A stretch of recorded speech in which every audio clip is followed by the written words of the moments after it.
Хүлэмжийн ногооны өрн дээр бол онцгой анхаарч 90% хөлтэй өрөөнд бас дэмжлэг үзүүлж байна.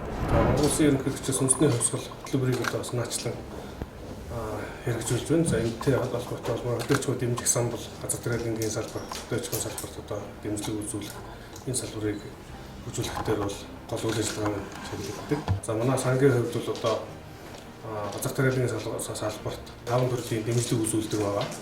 За уран хамгааллын бодис, бордоо, техникийн дэмжлэг, шатууны дэмжлэг, дээрээс нь одоо хүнсний ногооны үрийн дэмжлэг үзүүлж, хүнсний ногооны уран хамгааллын бодис, хүлэмжийн ногооны өрн дээр бол онцгой анхаарч 90% хөлтэй өрөөдөөс дэмжлэг үзүүлж байна. Энэ хөтөлбөртэй уялдаж бол өсөлтийн системийг сайжруулах. За энэ жил гэхэд бол одоо 1600 га-гийн өсөлтийн системийг сангаар дамжуулж тариаланчдад бол хүнсний ногоочд бол олгосон байгаа. За сан өөрийн нөөц боломжтой тулгуурлаж стандартын зойртой болох шаардлага гэж байгаа зойруудыг бол авч засварлаж хүнсний ногоочдын ногоог одоо бас хадгалах. Тэгэхээр энэ ажлуудыг бол шинээр хийгээд явж байна.